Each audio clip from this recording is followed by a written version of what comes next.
we're starting to see Olympic teams being released. We're going to go over the good and the bad right now.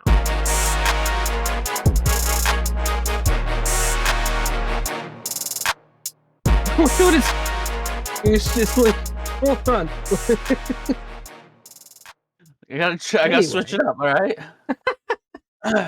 Anyway, what's going on, everybody? Welcome to the Weekend Whistle. I'm Chris, that's new, or that's Jesus Christ. I'm Chris, that's Maul.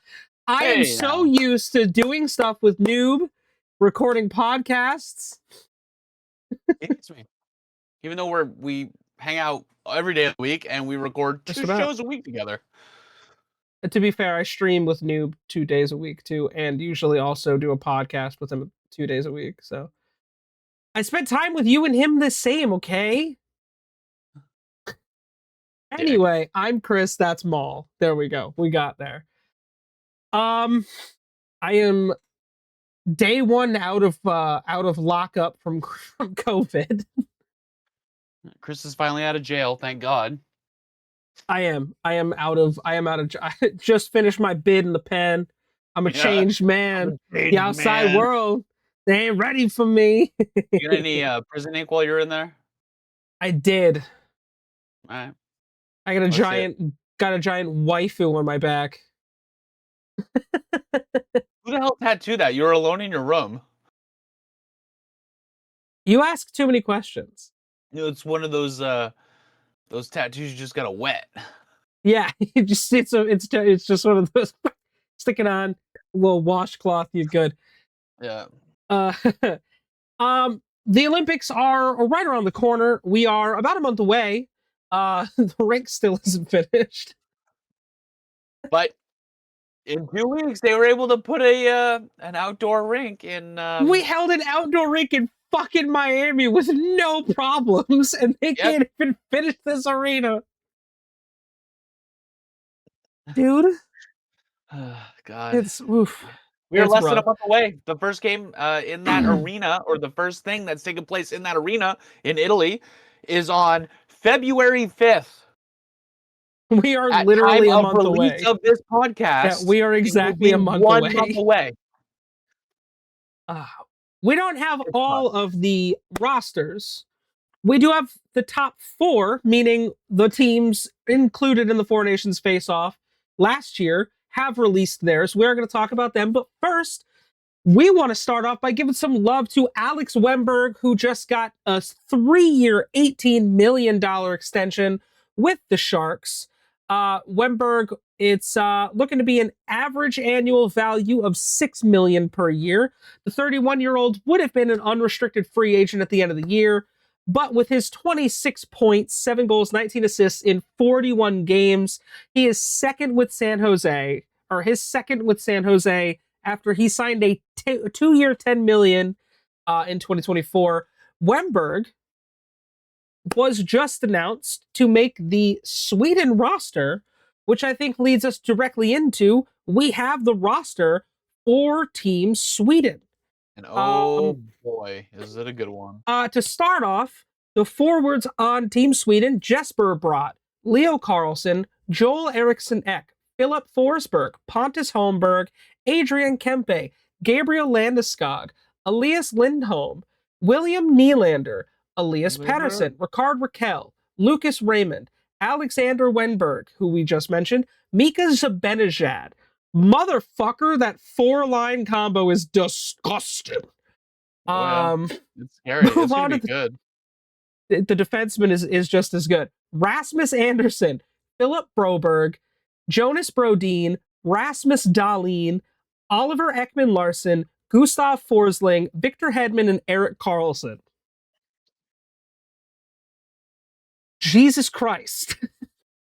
And then to round out your goaltenders, Philip Gustafsson, Jacob Markstrom, and Jesper Wallstedt. God damn. Dude, they have a pretty solid team. And this is something that we've talked about a lot on this podcast and Pucked Up once it was official that the NHL was going to allow players to play in the Olympics, is we truly believe that we're going to get a Four Nations episode 2. Oh yeah, because the top 4 I think are going to be the dominant. absolutely. I mean, the fact that you're getting this many NHL players. Now, I'm not saying or casting shade on any other country that's going to be performing in the Olympics, but you have to understand the quality of the player that comes from the NHL is unmatched. Oh yeah. Period. There's nothing like it in the world. These players are going to dominate for their countries and give their countries an outstanding chance to perform better. And I truly believe that you are going to see Sweden, Finland, the United States, and Canada get towards finals and semifinals and even maybe the championship or, gold. Oh, absolutely. I mean, we're used to seeing the United States and Canada kind of always get there, but you got to understand, like, a lot of the players grew up aspiring to be in the NHL, so they're kind of within that culture of it, where the rest of the world, you don't have that kind of aspiration, or those opportunities, I guess, right? So I truly believe that we will see these 4 teams get to the semifinals or finals. And honestly, based on their rosters, we're going to see that. These players are disgusting. Yeah, Sweden is unbelievable. this is wild. I mean, it's essentially the same as the Four Nations team, but there are a couple pieces missing. Obviously, Pontus Holmberg getting the nod, Alex Wenberg and Gabriel Landeskog, considering Landy didn't play at all except for pretty much the playoffs last year, coming back. Victor Arvidsson and Gustav Nyquist missed the cut this year around, but dude, fucking disgusting. Well, and here's the other thing too, is you're gonna have, I mean, you have players that are coming on this from the same team. Specifically in Sweden, you have Nylander and Ekman Larsson. They play together. They have symmetry. They are going to be a good force for Sweden on offense and defense. Yeah, You know, absolutely. you have I mean, look, dude. Mika Zibanejad has been one of the only shining lights in the past like 3 years for the Rangers. And yeah, shout out to the goalies, because how good are the Minnesota Wild that to give up both of 2 their fucking goalies, Wallstedt Now, and Gustafsson, ending up on the same team for Team Sweden. I would say, though, the only thing that I give hesitancy about having 2 of your goalies, your first and second goalie, go to the Olympics is if one of them gets hurt or both of them get hurt, your NHL season is crashed. Done. Yeah. Now, will it Yeah. happen? We don't know, but that is a risk you take. Look at what happened in Four Nations. Matthew Tkachuk still isn't back to play because of an injury he got in Four Nations. He was on the ice during the Winter Classic warm-ups. Right. But didn't do anything he projected. that. No, he's projected to be back. He didn't play, but Brady was hurt too in the Four Nations and struggled a bit. Yeah. And he's obviously it's the risk you have to be willing to take to allow your players. I mean, dude, Minnesota has 4 players on Team Sweden alone. Eriksson, Ek, Brodin, Gus, fucking Wallstedt. Like, and look at Anaheim. Anaheim is risking the biggest thing with Leo Carlsson going. They're already struggling. That's their best player. 2 of your goalies. That's tough too. Yeah. You know what I mean? Because like the goalie's the one position that if they get hurt, like the backups are okay, but they're not the starter for a reason. You know what I mean? Yeah. And I don't know.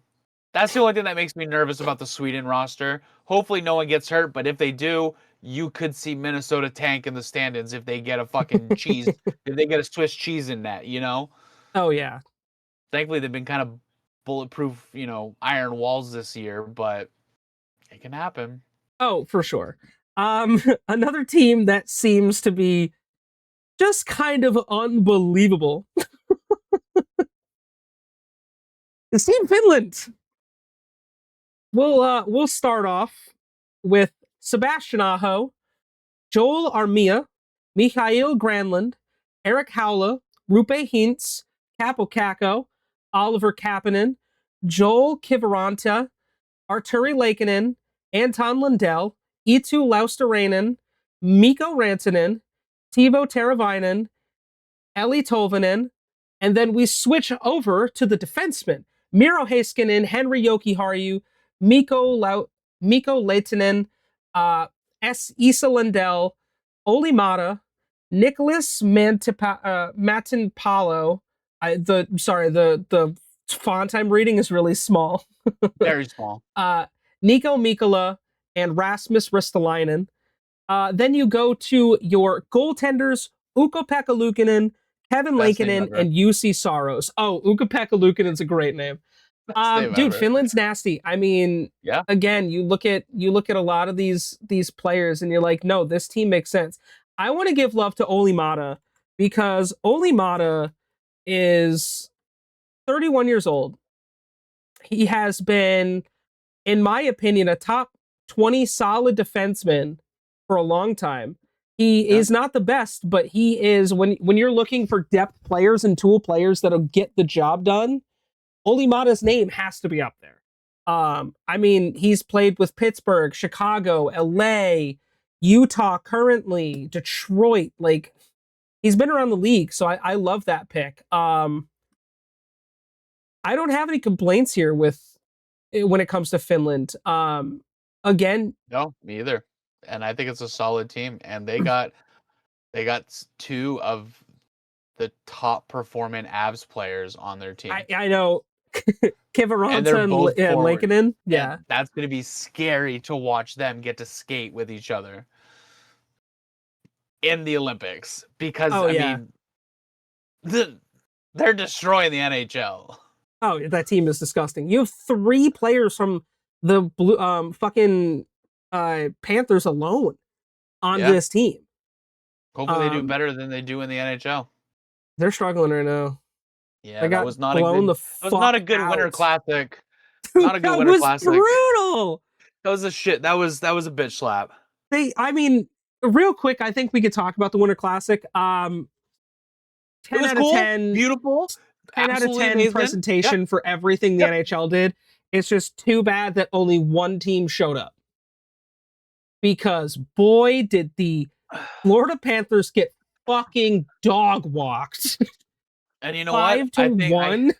Dude, disgusting. I think the Rangers really enjoyed their time in the sun. They got to warm up a little bit, get away from the fucking winter.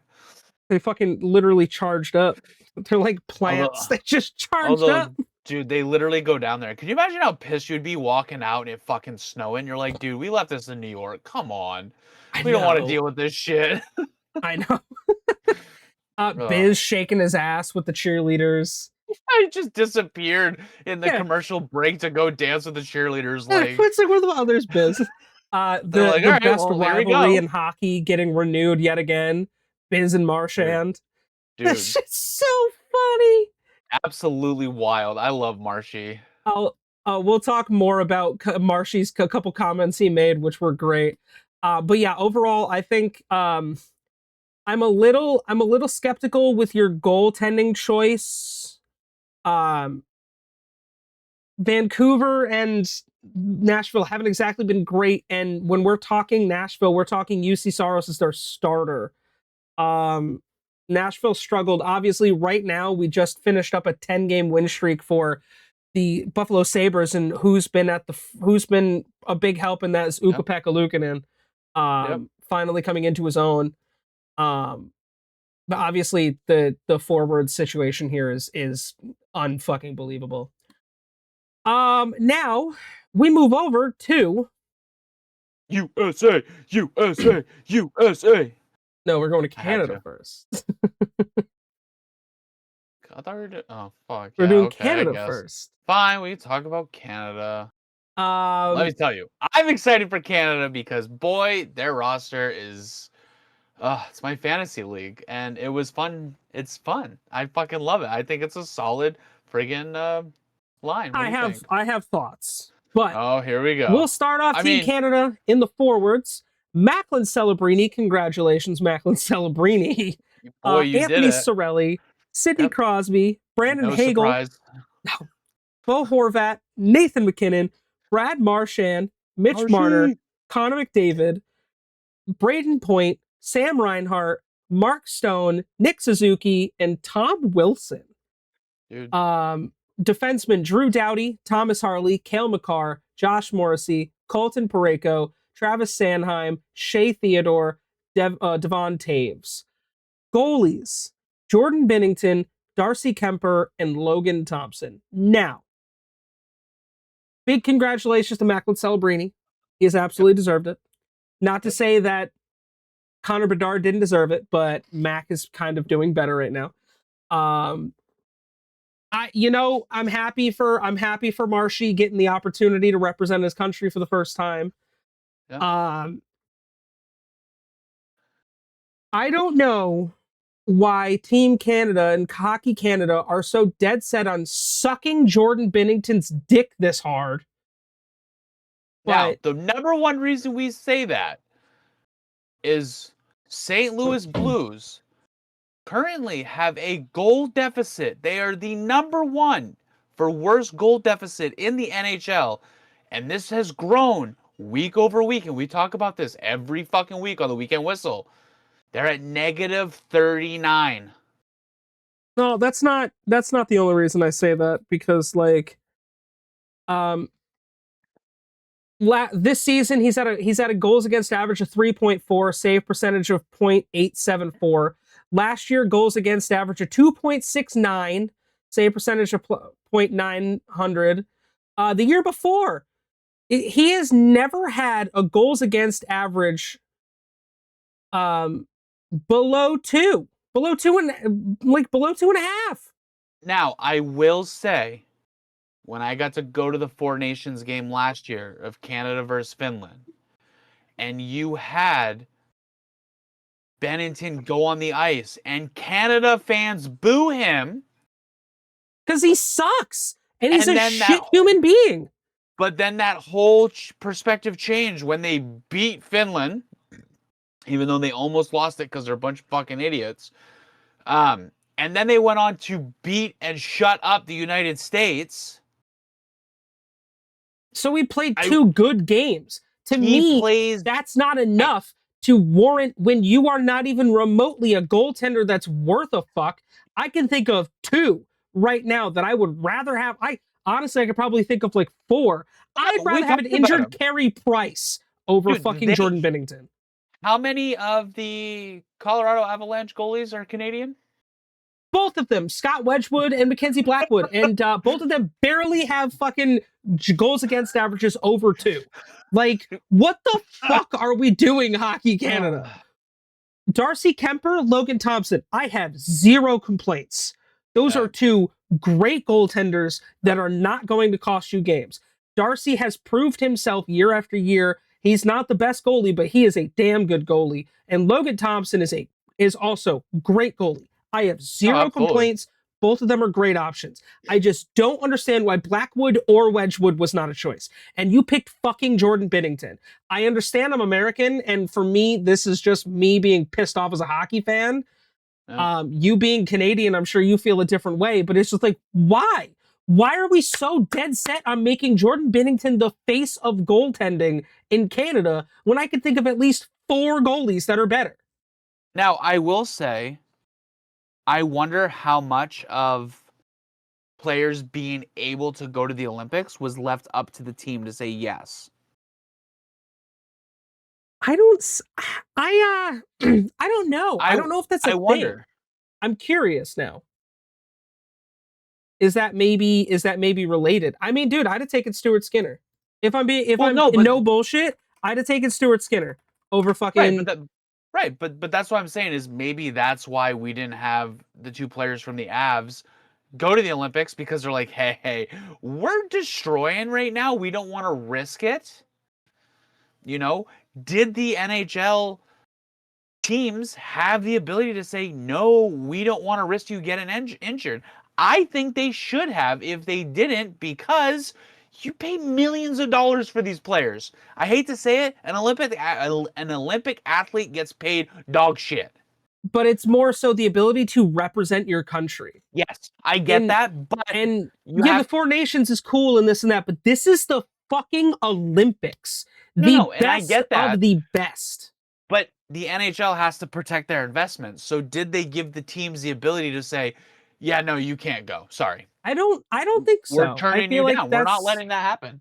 I feel like every team is okay with the opportunity to allow their players to go. You know, I feel like because it has been a very, very long time since we've seen, you know, NHL players in the Olympics. It's been since 2014.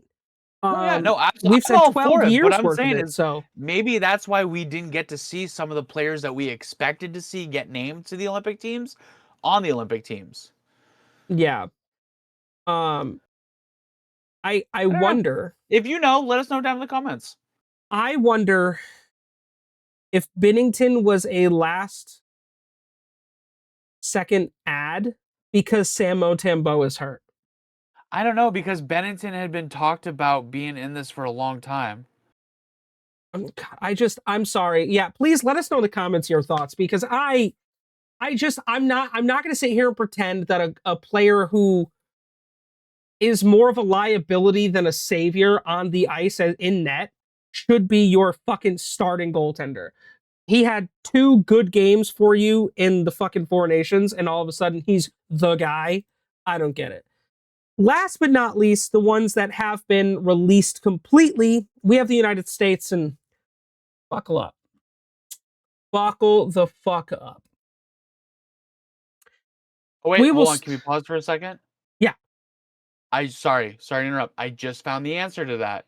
Yes, the NHL can and has told players that they cannot play in the Olympics by refusing to release them or by not reaching an agreement with the IOC or IIHF. Interesting. So they have told players, you cannot play. Well, they have the ability to. I don't know if that's the reasoning. I don't know if that's the reasoning. That seems to, like, you know, maybe that's just me. It seems a bit too, you know, on the nose. All right, the United States roster. Yeah. All right. Start with the forwards. Matt Boldy, Kyle Connor, Jack Eichel, Jake Gensel, Jack Hughes, Clayton Keller, Dylan Larkin, Austin Matthews, JT Miller, Brock Nelson, Tage Thompson, Brady Tkachuk, Matthew Tkachuk, Vincent Trocheck. Your defensemen, Brock Faber, Noah Hannafin, Quinn Hughes, Seth Jones, Charlie McAvoy, Jacob Sanderson, Jacob Slavin, Zach Werenski. Your goaltenders, Connor Hellebuck, Jake Ottinger, Jeremy Swayman. Now, is there a name that you heard that you're kind of shocked is missing?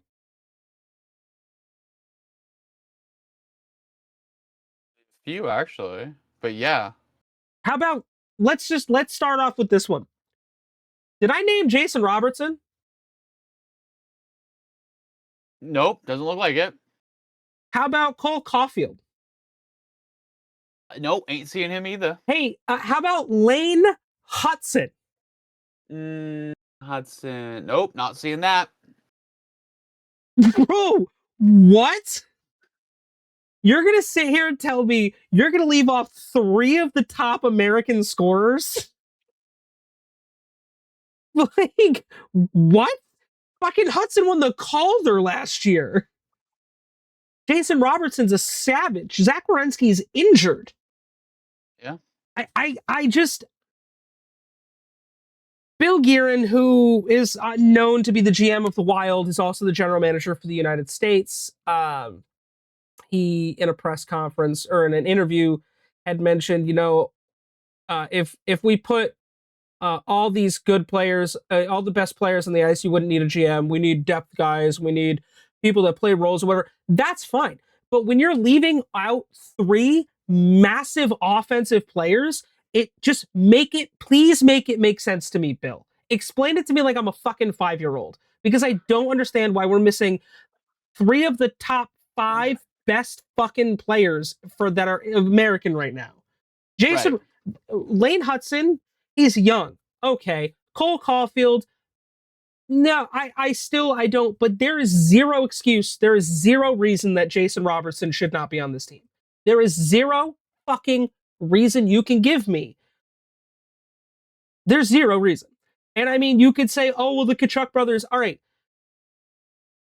International play, Matthew and Brady should be on the team. Granted, yes, Matthew has not played yet this year. I'm sure there's alternates being thought of, and I'm sure. But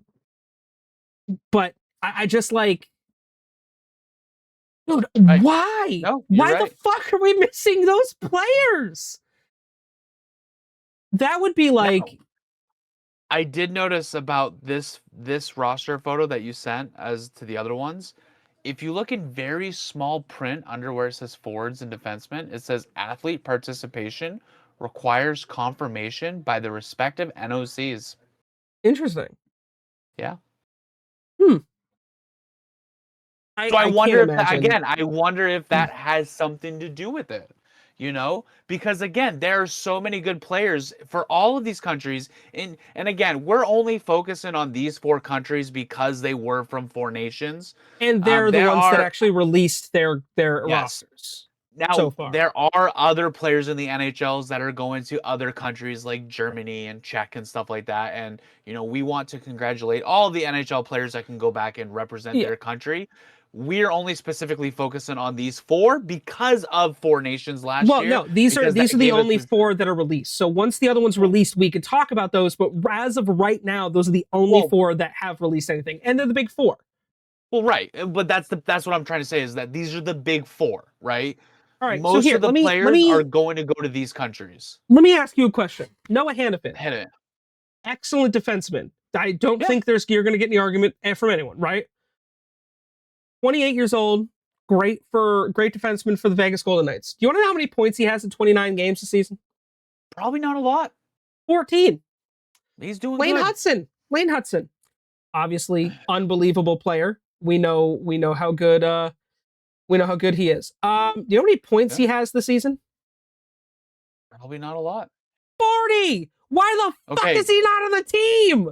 Okay, but here's the thing too. If you want to talk about points, if you want to look at points on this season too, you got to call out other players. Like look at Austin Matthews. He only recently got good. It's still Austin fucking Matthews. There's a difference. I know. Austin I know. Matthews. It's Let's just not pretend. Right. But I'm just saying He's also like, got 33 points. That's in 35. He's almost averaging a point a game. yeah, well, that's only because of his last 2 games that he's up there. That is still. But, I mean, I don't understand. I like Noah Hannafin, I do, but why is Lane Hudson not in that spot? What about Jason Robertson? Dude, Jason Robertson is easily one of the best scoring Americans we have. Bro, he's got 48 points this season. Why is he not on the roster? no, dude, honestly, I mean, you look at, let's see. Bro, it fucking blows my mind.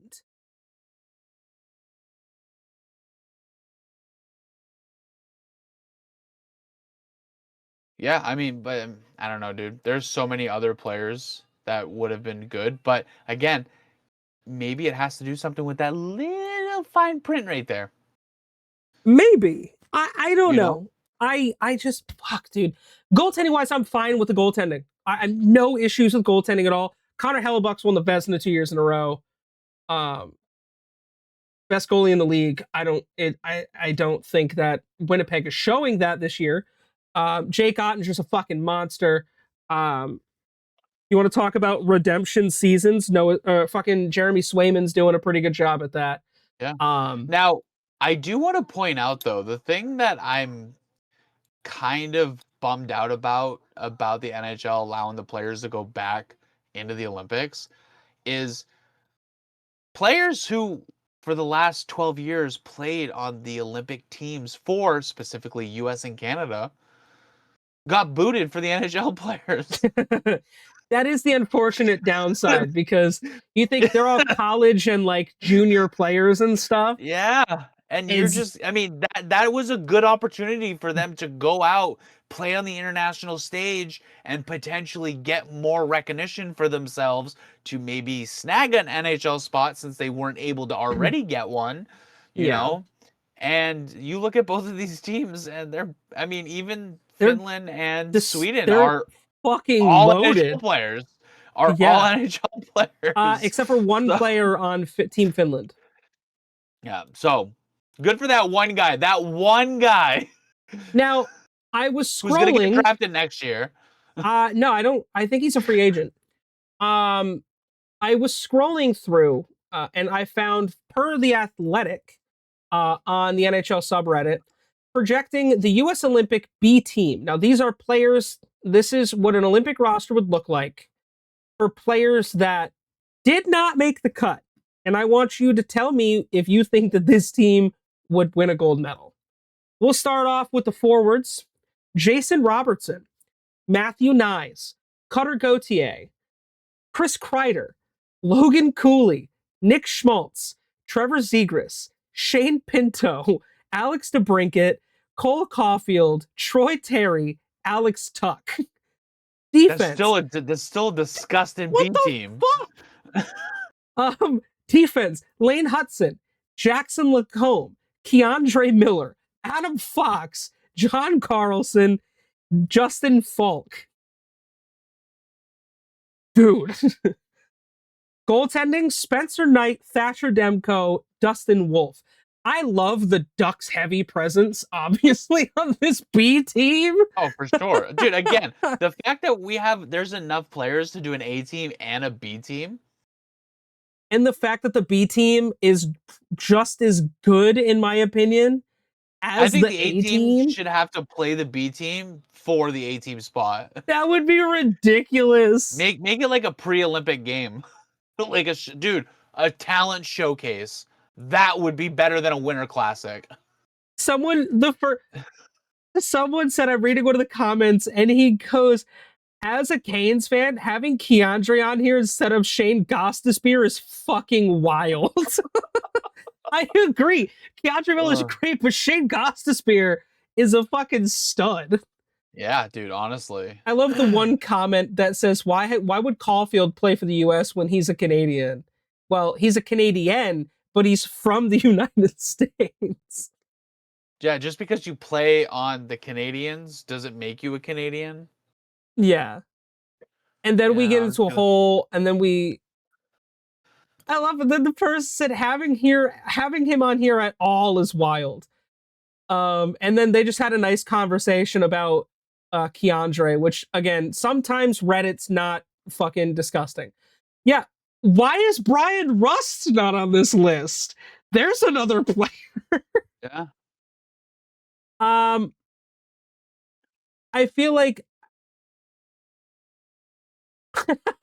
the US doesn't get silver or gold, then they need to wipe the executives and start fresh. Purge the whole system and start over. I don't know. I let us know in the comments your thoughts for this for sure. Dude, it frustrates me to see when players that should be put on aren't, and they're kind of left off. Oh, for sure. But all this talk about Olympics, and we still don't have a guarantee that the NHL is going to allow their players to play. Yeah. They have a deadline of January 9th to test again to make sure that the ice is good, the arena is up to the standard. If it doesn't, all of this is going to be for nothing. And this is just wasted time for us and you, I guess. But, dude, the fact that they still don't have that shit figured out, like, come on.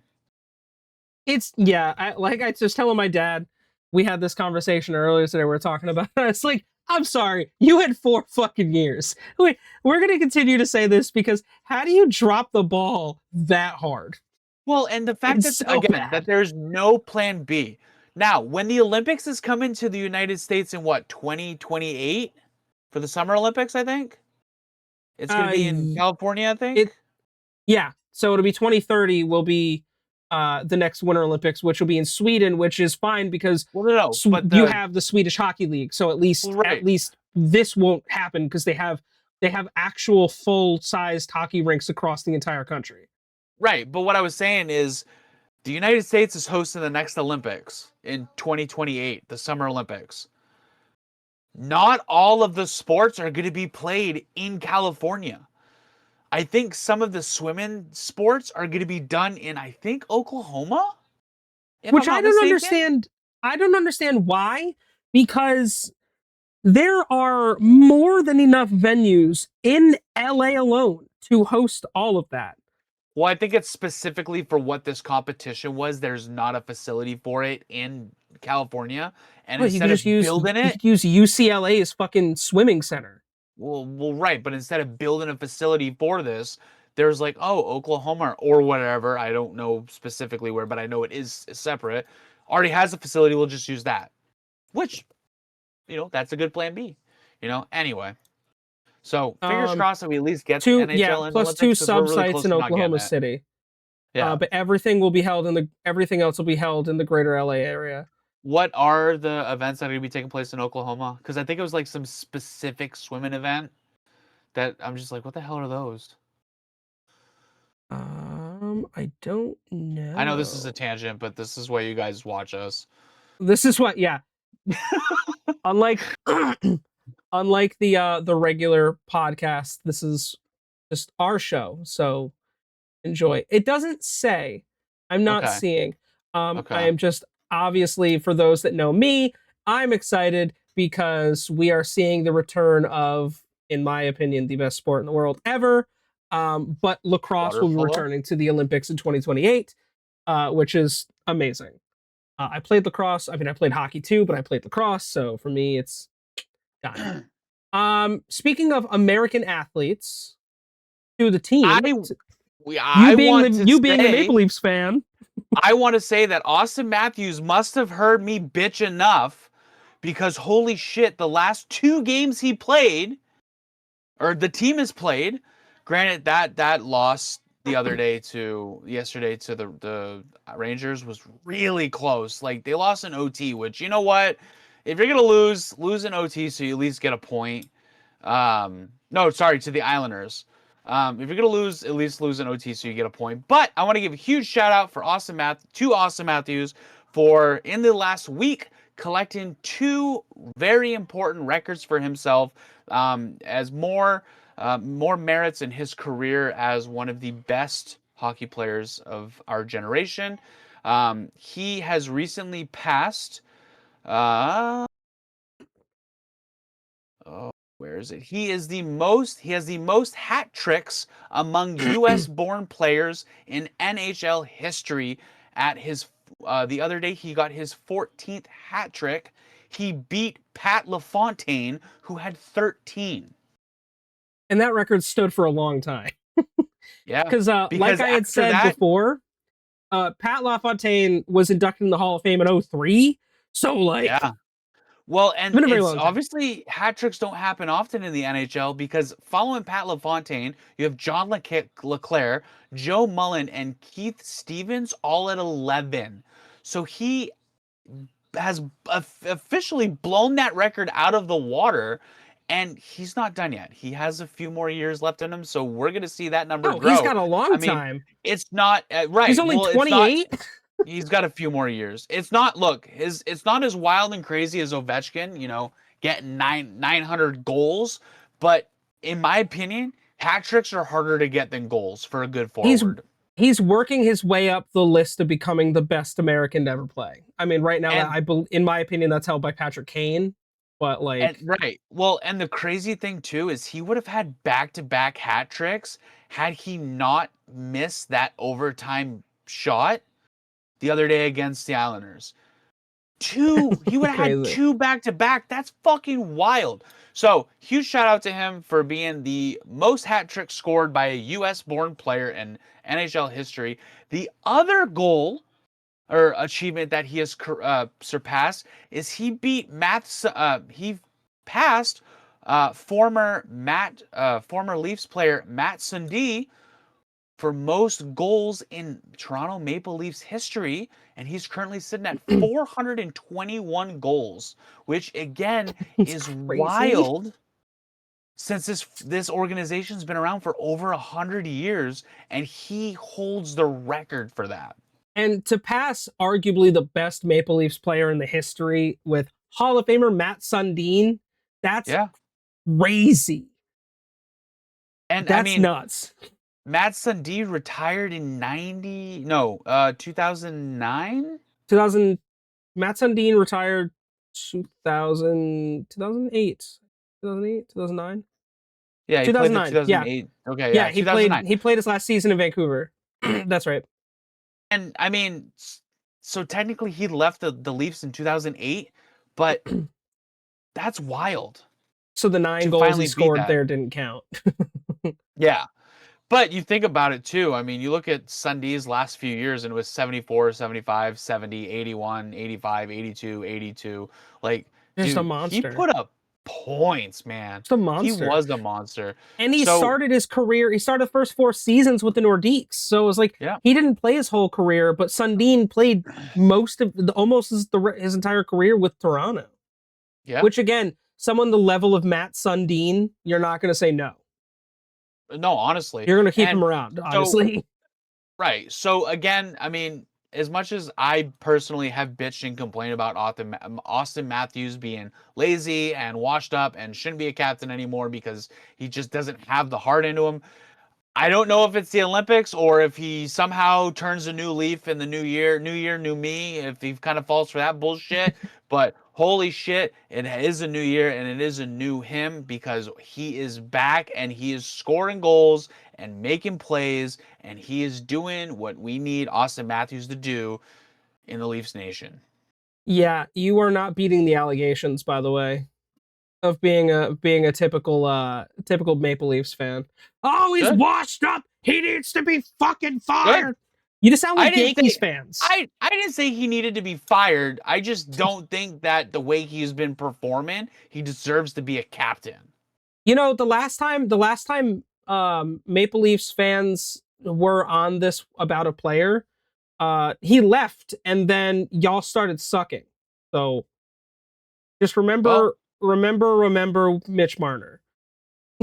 Still sucks. Anyway, I'm glad that Matthews is back. Congratulations for breaking these 2 records because they're 2 records that are going to take years to beat. And the more you play and the more you keep with consistency, we're not going to have to worry about losing these.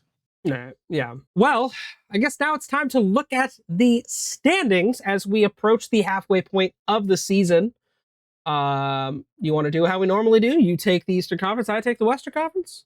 Sounds good to me, dude. So, in the Eastern Conference, we're going to go to the Atlantic Division, and we have the Tampa Bay Lightning moving up to first place with 53 points, followed by the Detroit Red Wings. I didn't fuck it up that time at 52 points, and the Montreal Canadiens fall in to third place at 50 points. The Tampa Bay Lightning are currently on a 7-game win streak, and that is what jumped them up. Yeah, they have a goal differential right now, plus 32. Huge jump for them. That is 14 points they've collected to get them up. So, as we've said, anything can change. A lot of these divisions are really close where you're going to see in the next one, they're right neck and neck. In the Metropolitan Division, we have the Carolina Hurricanes still holding strong at 51 points. Followed by the New York Islanders, who are at 50 points.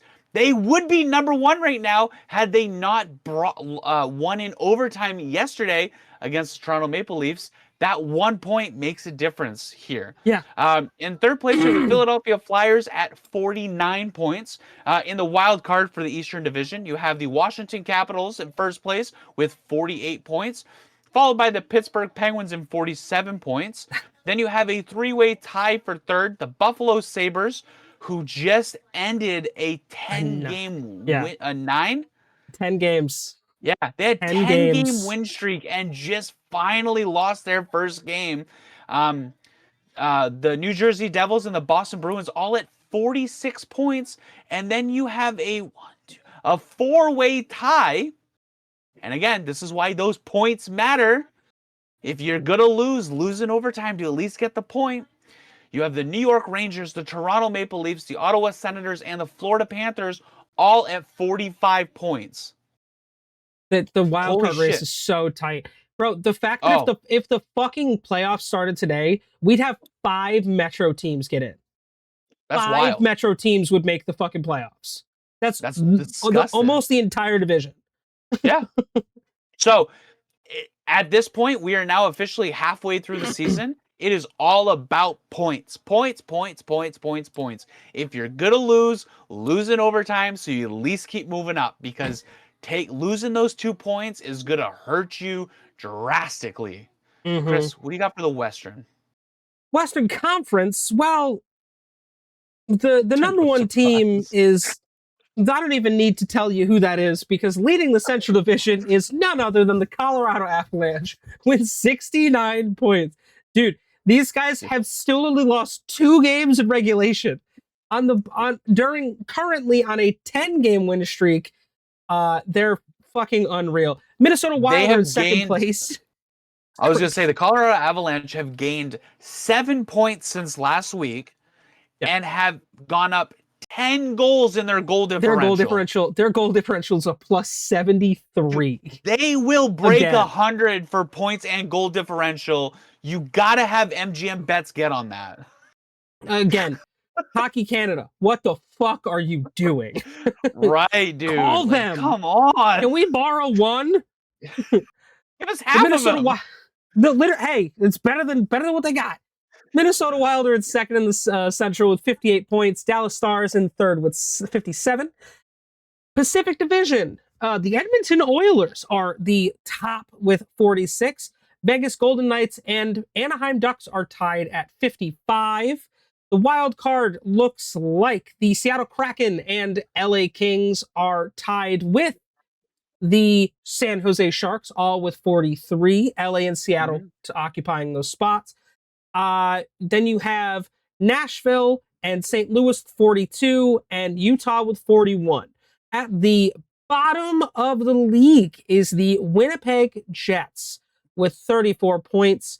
I don't know what the fuck has gone wrong for them this season comparative to last year, but my God, it is gross. Gross. No, absolutely is. And you know what, though? Congratulations to Winnipeg, because they're almost at 40 points. They're almost halfway. They need 6 more points to get to 40. They're so close. Set a bar. Yeah, just stop losing games and you'll get it. Sorry. Yeah, set a goal. Get there. Just get to that. I want to talk about the utter collapse that has been the month of December for the Anaheim Ducks. Yeah, dude, you guys are falling like Icarus. The fuck apart. Yeah, you flew too close to the sun, and I think that it kind of you're hurting right now. If we will see what this team is actually made of, we will see if this is just a slump, mid-season slump, because right now they're still in a fine position. But we will see if this is a slump or if the team is just falling the fuck apart. I mean, it's bad. It's real bad. This is we're at DEFCON 1 right, or DEFCON 2 right now. Like, hey, what's going on? You know, right? That's kind of like the biggest thing. I want to give some love to the Buffalo Sabres. What the fuck? Where did this come from? 10 games? They went on honestly, fucking tear. Unbelievable. President's Trophy, whatever else we want to give the Colorado Avalanche, you can have it. It's basically a contest for second place right now. Now, I will say though, if they win it, do you think the curse is going to hit them and they're going to lose the Stanley Cup? I think this is the best year of any for them to break it. Or if they do, If they do win, which I think at this point we could just us already safely say that the President's Trophy will go directly to the Colorado Avalanche. I think this team might be have a good a shot as any. The thing is that makes it difficult is it's hard to win. It's hard to win in the Stanley Cup playoffs. We've seen that time and time again. It's the toughest playoffs to get through. The Stanley Cup is probably the hardest trophy to win. So I think this year might be as good as any for Colorado to finally break that fucking, what is it, 15 years now, if no longer, 16 years. Dude, now I just want to talk about the Winnipeg Jets for a second. Last year they were a powerhouse. They destroyed last year. They were like Colorado last year, and now they're the worst team in the league. What the hell happened to them? Look at Nashville. Nashville's made that turnaround. Nashville's in a spot where they're 7-3 in their last 10. Yeah. You just go on runs. That's this game. The season is long, and it's a fucking game of runs. And Nashville, we were talking about they were in the basement. Now they're on the cusp of a fucking wild card spot. They're right there. Well, and the crazy thing is, I mean, we have maybe a month and a half left before we're gonna have a better idea of who's guaranteed that spot. Those spots that wild card race, the wild card race, I think is going to be all time this year because the league is so close this year, so close, and teams that were awful last year are good this year. Now, I have a question for you. When Colorado does hit 100 points, do you think they're going to get that X? Or then just give them the X now. What are we doing? Yeah, well, that's what I'm saying. Like, do you think that they're just going to get it when they hit 100 and they can literally just go sit on a fucking beach somewhere? I give it another month maybe before they officially lock themselves in, and then even at that point, they're all gas, no brakes with it. They're going balls deep this year. And they have such a lead that it's like almost at this point, like, when do you just say enough's enough and give it to them? Exactly. You know, they're 11 points ahead of the Stars and the Minnesota Wild. 11. And even if they lose to the Stars and the Wild, they're 23 points above the Edmonton Oilers, and they are 26 points above a wild card spot. That's wild. That's crazy. Dude, 26 points. They're so good. They're so good. Dude, what are we doing? That shit's crazy. That's 13 fucking games. That's 13 games. It's nuts. They're 13 games above the Kraken. They're so good. And the Kings and the Sharks. They're so fucking good. Just give them the X. Call it. This will be the earliest in NHL history that a team has ever clinched a playoff spot. Well, they also broke a record. They are the team with the fewest regulation losses, but through the first 40 games of the season in NHL history. They've only lost 2 in regulation. 9 overall, but 2. Those 7 games that they lost in overtime in a shootout, they still got 7 points for. In 2 of the games that they've played this year, they have not scored points. That is fucking bananas. And we've talked about that. The only way you can beat the Avalanche is to bring them to a shootout, since they're 1-4 this past week in shootouts. But they still get a point, so they're like, fine, we'll lose. Last 10 games. Whatever. Right. No, exactly. Twist our arm. We're still a goal differential. Plus your whole friggin' point. I mean, dude, there are teams that don't even have as many points as their differential. It's fucking crazy. Hold on, I gotta see this number. This is just.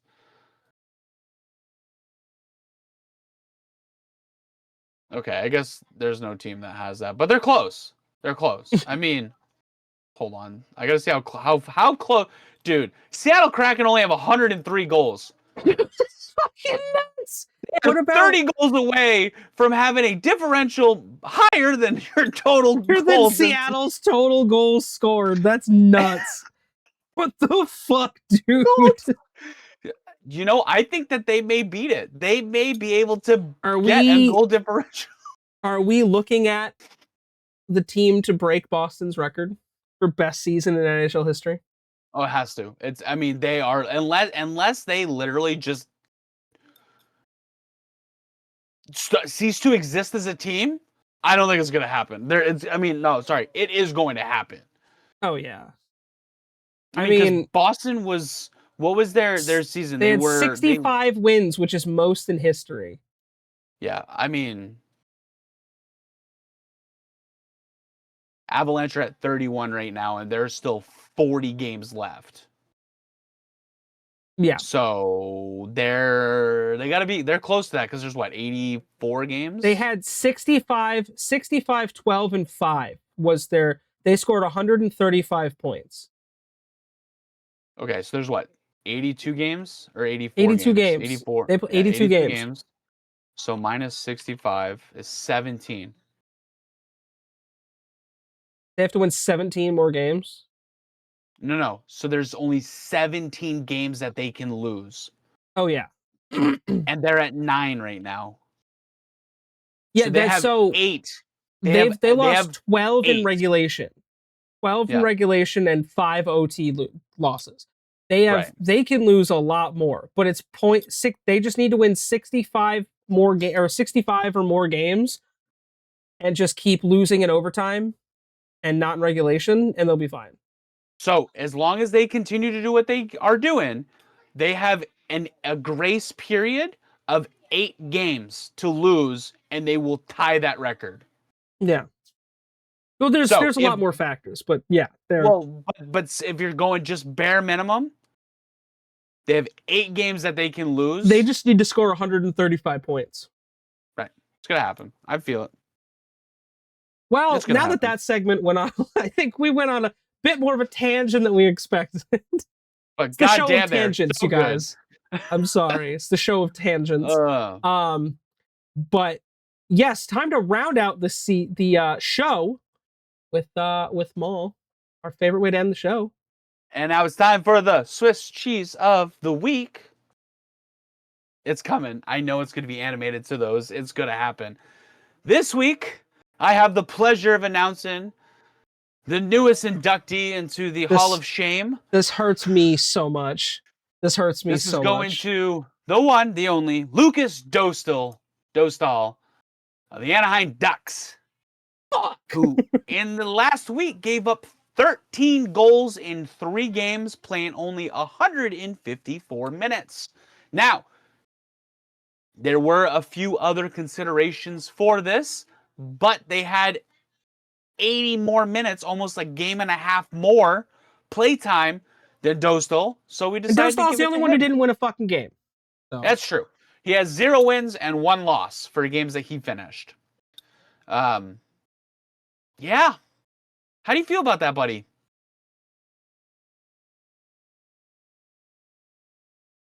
Yeah, I don't have words. Yeah, so fucking rough. He took 72 shots on goals, and he saved 59 of them. He has a save percent of .819. Goals against average of 5.05 in this last week. That's uncomfy. But you know what, though? At 25 years old, he's not doing too bad as a goalie. Well, no, we just having a pretty good season. Yeah, we just gave him a new contract. So he also might be the youngest member in the Swiss Cheese of the Week. He might be, and he's also going to be representing his country of the Czech Republic. So he is the first Olympian. First Olympian. Dude, we got to do a Swiss Cheese of the Week for the Olympics. That's the plan. We got to come up with a better name than Swiss Cheese of the Week. We'll have to plan an Olympics edition for the Swiss Cheese of the Week. So, guys, that's the end of this episode, but pay attention because we're about to give our mid-season grades in within the next couple weeks because we're at the mid-season point, which is wild to think about. I feel like the season's just gone by started crazy fast. Also, Happy New Year, because this is our first official weekend whistle of the 2026 year, which is wild and crazy. And third, I had a third point, but I can't remember it. oh, we're gonna come up with a really cool idea for Shaman, the worst goalie in the Olympics. They're gonna get they're gonna get a special recognition. Dishonor on you, dishonor on your cow. Oh, we're gonna come up with some fun stuff for that. But Chris, I'm gonna kick it back to you to end this episode. Thanks, pal. The only way you can do it. Yeah, because you get a little scared and intimidated hosting. I do. It's okay. Get this weird tingly sensation. I asked him last week if he wanted to host, and he goes, "No, you're good at it." And it makes sense because between the two of us, I'm the one with the broadcasting degree and the one that works in radio. So, like, just be honest. You guys rather hear him talk to me. I get it. Oh, it's all right. But like Maul said, that is going to do it for us today. Thank you guys so much. If you have not already, like and subscribe, hit that notification bell, likes, all that stuff. It really helps grow this whole channel between Weekend Whistle and Pucked Up into hopefully more, so we can get more of you guys involved. If you are still listening, let us know your comments.